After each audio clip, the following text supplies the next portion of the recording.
បាទជំរាបសួរបងប្អូនប្រិយមិត្តអ្នកស្ដាប់ជាទីមេត្រីបាទអស់ពីរឿងមួយចូលរឿងមួយបាទកញ្ញាសុកលីនបាទដែល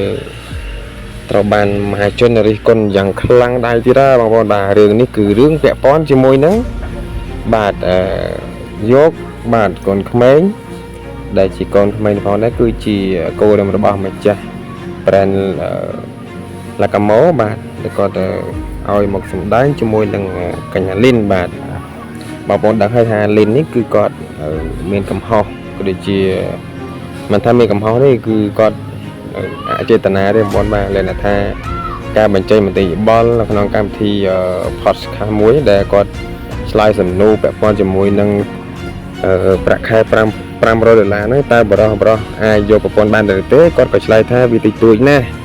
បាទសម្រាប់គាត់គឺគាត់ថាចាយមិនគ្រាន់ទេបើសិនជាពាក់ធនាគារទៀតអញ្ចឹងវាពិបាកណាស់អញ្ចឹងគួរតែកំតនយកអីគាត់តែគាត់ឆ្លើយប៉ុណ្ណឹងគឺមានការវែកញែកបាទពេញផ្ទៃប្រទេសទូទាំងសកលលោកនិងពេញបណ្ដាញសង្គមបាទផ្សេងៗជាច្រើនឥឡូវនេះគឺចូលដល់រឿងមួយទៀតដែលបងប្អូនមហាជនបាទមានការរិះគន់ទៅលើសុកលីនដែលគាត់ហ្នឹងបាទ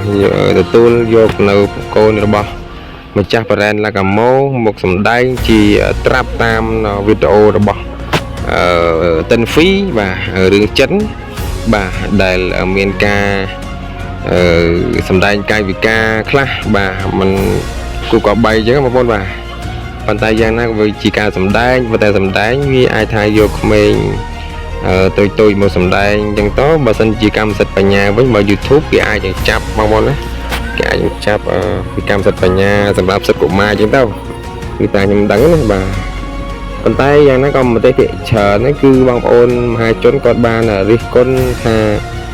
មិនសមទេយកក្មេងៗមកសម្ដែងជារឿងបែបលក្ខណៈ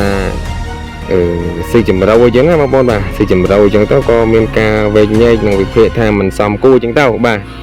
អញ្ចឹងដូចខ្ញុំបានបញ្ជាក់ថាអស់ពីរឿងមួយក៏ចូលរឿងមួយអញ្ចឹង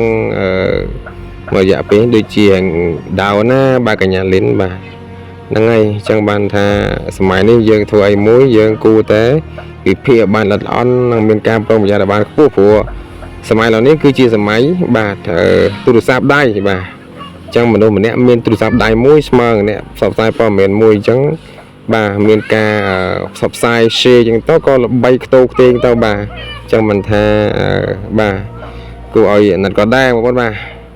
ហ្នឹងខ្ញុំមានប៉ុណ្ណឹងឲ្យបងប្អូនមានមតិយោបល់យ៉ាងណាបាទកុំភ្លេចជួយ comment មកបាទនៅក្នុងនៃស្ថាបនាបងប្អូនបាទអរគុណច្រើន